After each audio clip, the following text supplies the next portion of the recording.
Assalamualaikum teman-teman, kembali lagi dengan saya Vida di channel YouTube Vida Bacain Buku. Apa kabar?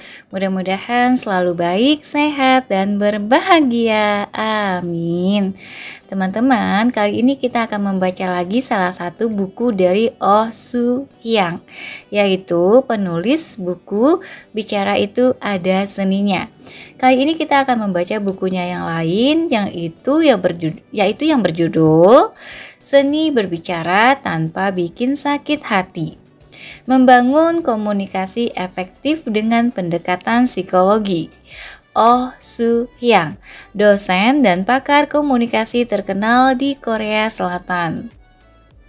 Penulis bestseller Bicara Itu Ada Seninya, diterbitkan oleh BIP Kelompok Gramedia. Tanpa perlu berlama-lama, mari kita mulai baca buku ini. Bismillahirrahmanirrahim. Kita mulai dengan prolog. Memahami hati lawan bicara akan membuat percakapan lebih baik, menjernihkan kesalahpahaman, membuat hubungan manusia lebih baik. Setiap tahun, ada banyak buku mengenai percakapan yang diterbitkan. Para pembaca akan menemukan dan membaca buku yang mereka butuhkan. Itulah gagasan utamanya.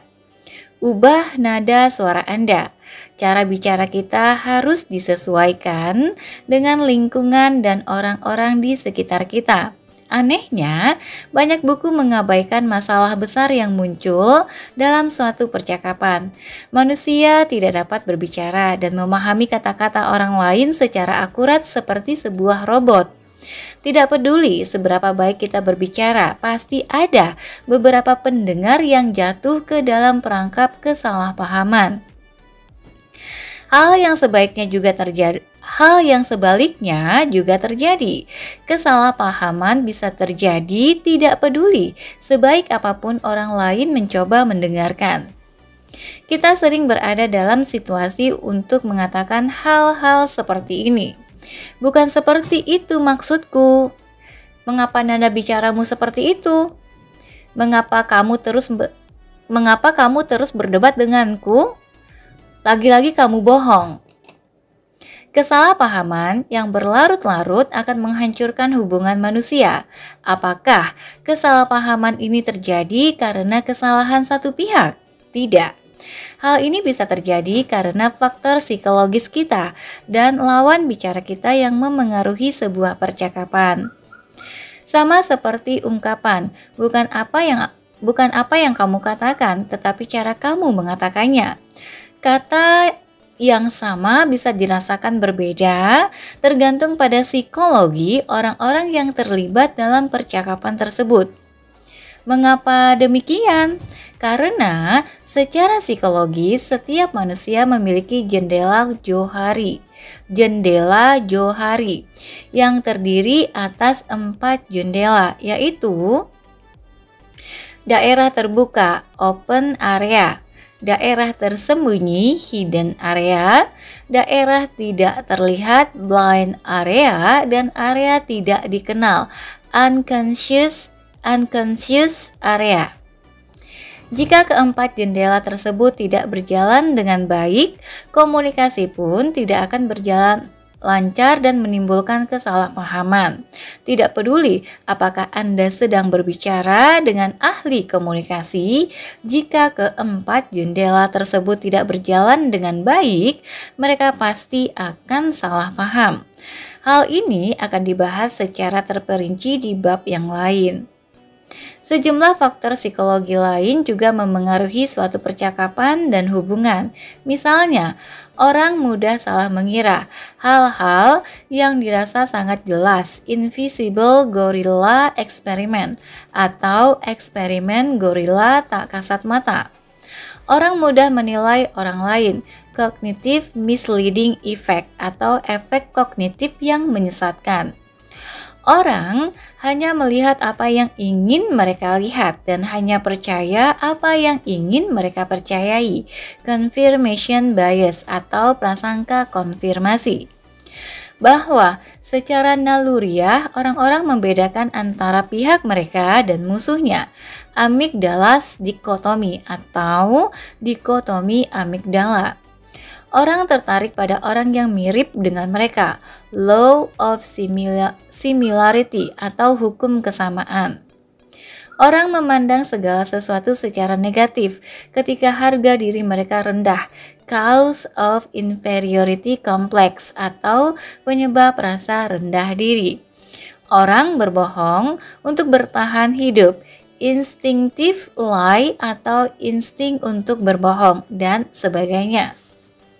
Manusia tidak bisa lepas satu langkah pun dari faktor psikologis ini.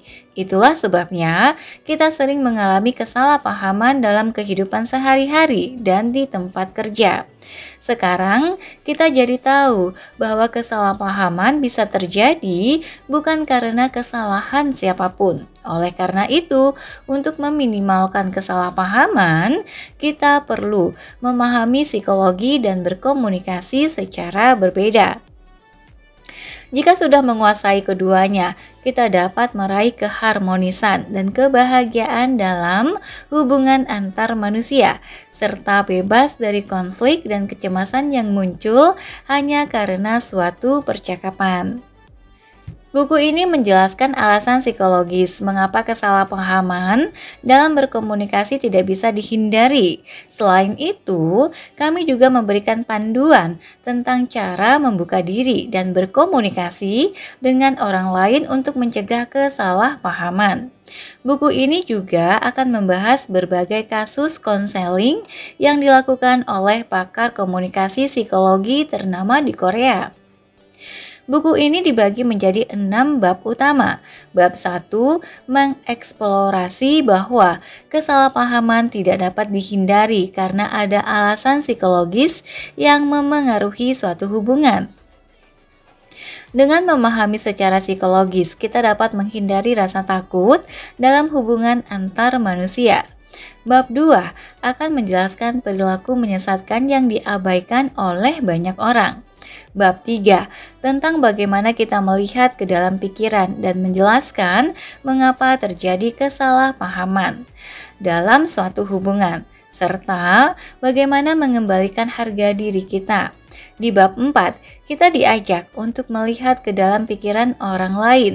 Ternyata banyak kesalahpahaman muncul karena kita berbicara dari sudut pandang kita sendiri. Oleh karena itu, pelajari bagaimana orang lain berbeda dengan kita dan bagaimana kita dapat menerima sinyal positif dari mereka. Bab 5 akan membantu kita mengembangkan kemampuan untuk mengambil pandangan holistik dan objektif dari situasi yang kita hadapi sehari-hari. Sementara bab 6 akan memandu kita untuk memahami hubungan manusia serta cara memimpin suatu percakapan dan hubungan. Ada banyak orang yang sakit hati karena kesalahpahaman dalam percakapan. Saya berharap buku ini bisa mengobati Anda semua. Oke teman-teman, sampai di sini dulu untuk prolognya. Nanti kita akan ketemu di bab 1. Ada kesalahpahaman yang belum terselesaikan dalam hubungan manusia, yaitu bagian 1.1-nya kita akan selalu salah paham satu sama lain. Teori jendela Johari. Terima kasih sudah mendengarkan. Sampai jumpa. Assalamualaikum warahmatullahi wabarakatuh.